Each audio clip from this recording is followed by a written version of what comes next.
watching Canadian Muslim news on Muslim Network TV. From Toronto, Ontario, I'm Catherine Bullock. Assalamu alaikum and greetings of peace.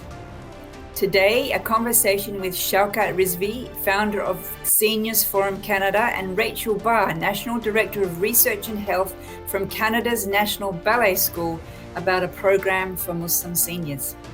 First, some news headlines.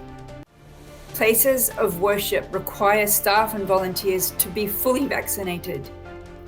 Canada's temperatures are increasing twice as fast compared to global average.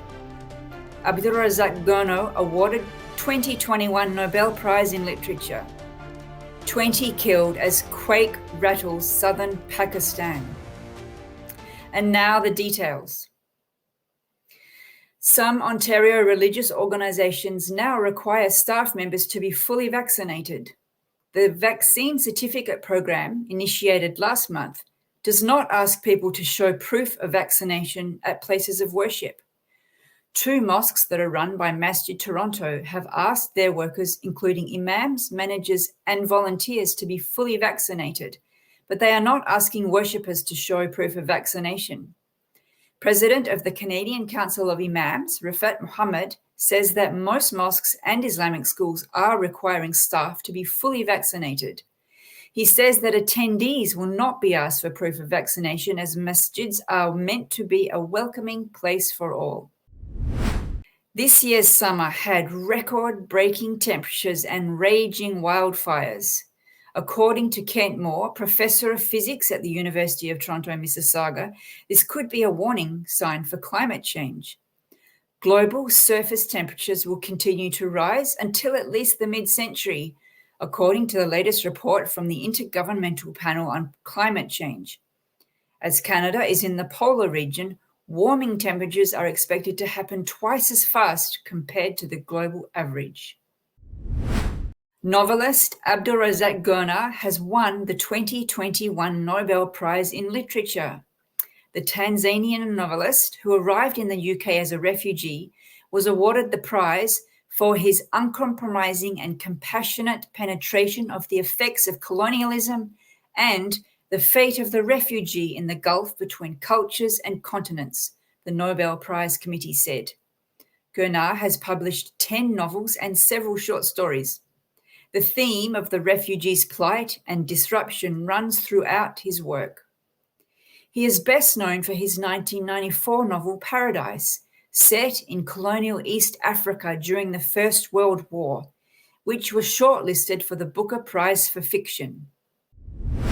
At least 20 people were killed and more than 100 injured on Thursday when an earthquake struck southwestern Pakistan. The 5.9 magnitude quake jolted at least 6 cities and towns in Balochistan province, causing roofs and walls of mud brick homes to collapse on families as they slept. The worst affected area was the remote mountainous region of Gurnah, where landslides blocked some roads, hampering rescue efforts. Prime Minister Imran Khan said he had ordered immediate assistance on an emergency basis to the affected region. That's it for the news. And now our interview with Shaukat Rizvi and Rachel Barr about the National Canada Ballet School's Program for Muslim Seniors. Welcome to the show. Assalamu alaikum, Shaukat and Rachel. Wa alaikum assalam. Thanks for having me. Yeah, thanks for inviting us. We're very excited. I did ballet from like age 5 all the way up through high school. I wanted to be a ballerina, but I didn't have the right turnout, unfortunately, so I had to give that up. When I heard the Seniors Forum got the grant from the National Ballet School, I was so excited. I was all jealous, so I want to be a senior. So let's start with Shaukat. Tell us a little bit about how you came to know about this grant and how you got the grant. Right. Basically, as you know, Kathy, the Seniors Forum has been there for the last 3 years, and we are working to improve the quality of life of seniors. And we are providing them 5 times a week in a 1-hour program on Zoom for physical fitness, which are helping them to improve their flexibility, their mobility, their balancing, and mind-body coordination. We were running the program on Zoom, very successful, about 40 to 60 participants every day, age from 55 to 85 are joining it. I heard about this program through one of my common friend, and I approached them, and she guided me towards that because I found that probably firstly, the exercise, I've seen the videos, the exercise, they are doing it more or less same what we are doing it, but they're adding a flavor of music and some creative action by the participants themselves. So I heard about that and I approached, and I'm very glad that they have accepted our request. This program probably, I mean, is costing around $8 per person per month, most probably. We didn't have the fund. We asked them. They're very kind to offer that thing free to our member.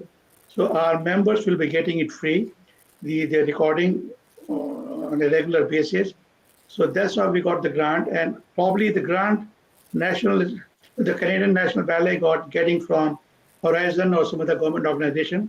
Okay, so let's ask Rachel then. You're Director of Research and Health.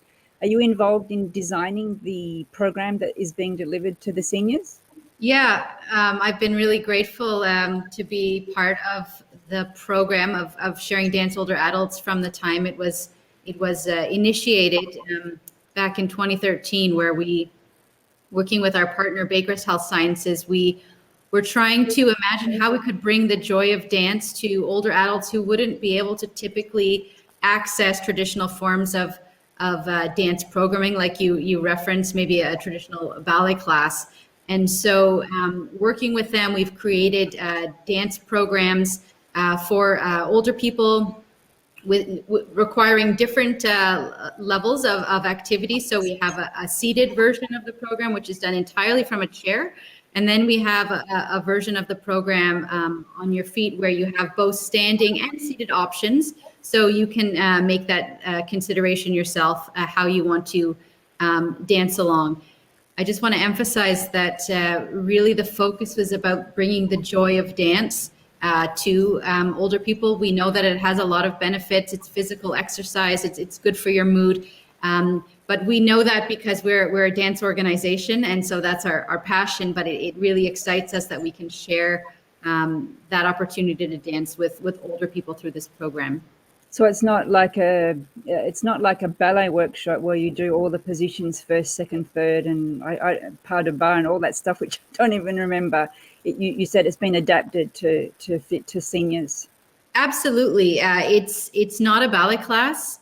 We reference lots of different types of dance and genres and styles and music in our program, and really looking to the communities who we're engaging with to try and make sure that the content is relevant to them. And then the other thing that I'll add is that I've also had the privilege of being part of the research project that's been studying sharing dance older adults over the last few years, and it's really exciting to actually see what I have experienced, which is that when you provide opportunity for older people to access dance, that they too experience these physical, emotional, and social benefits of dance. So, Brother Shaukat, I remember when I first became Muslim, which was in 1994, and I would speak about my love for and my previous involvement with ballet, and I didn't always get a good reaction from Muslims. They weren't necessarily too impressed. Has there been any sort of pushback from your community? Thank you, Kathy. I was expecting it, and I want to definitely address that. I know in our culture, dance is not allowed, right? That's a culture and values.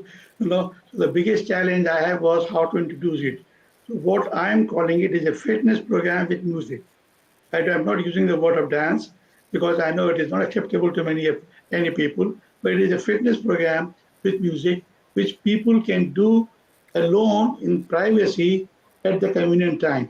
So that is not contradicting the values we have at the religious or cultural value of having a dance promoting. So that is really a big challenge for me to let people know that it's not a dance class, it's a physical fitness program with music, and it is the same fitness program which are offered by my 5 instructors. I have now 5 instructors from yoga and thing.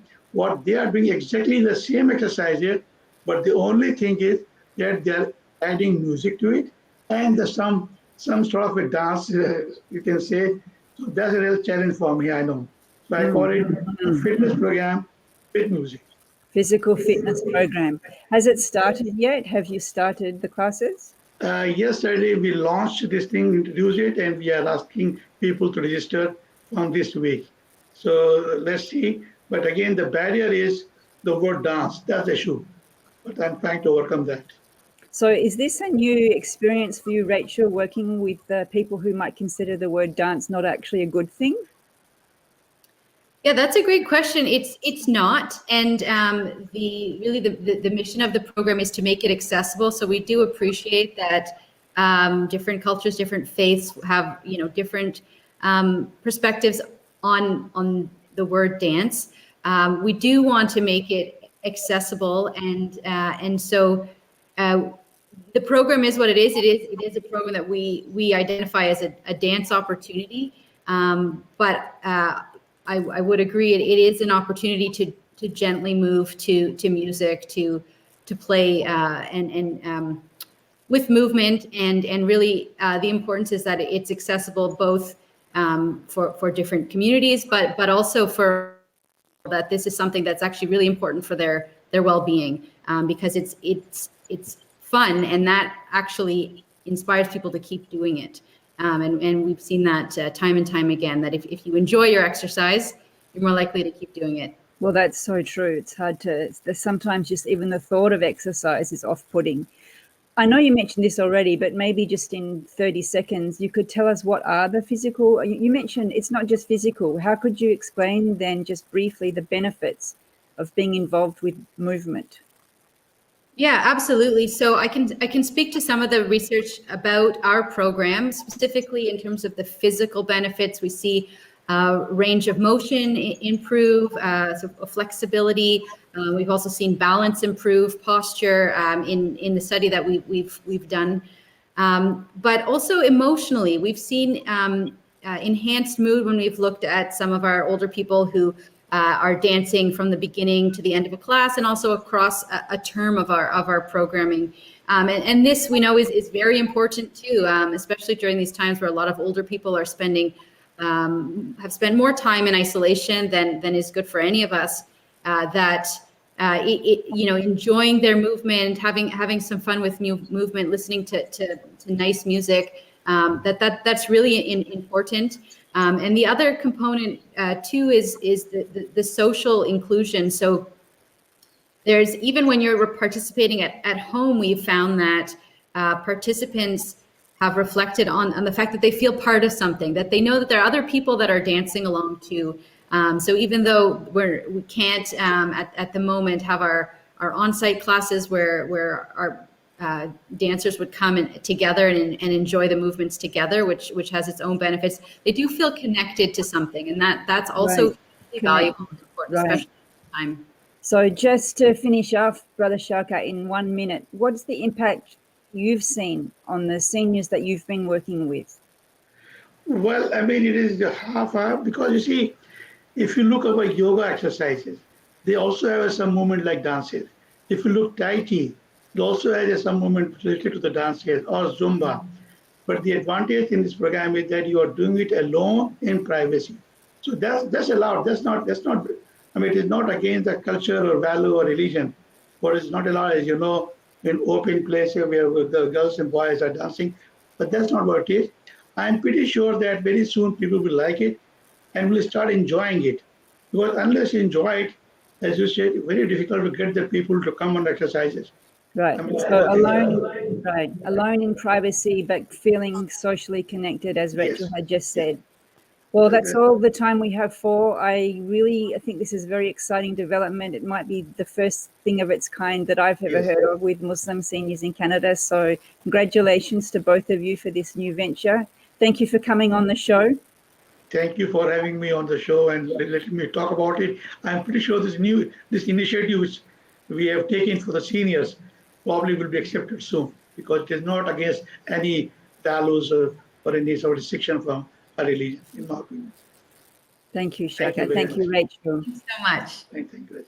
That's it from us. Thank you for watching Canadian Muslim News on Muslim Network TV. Stay tuned for the next episode. Stay safe and God bless.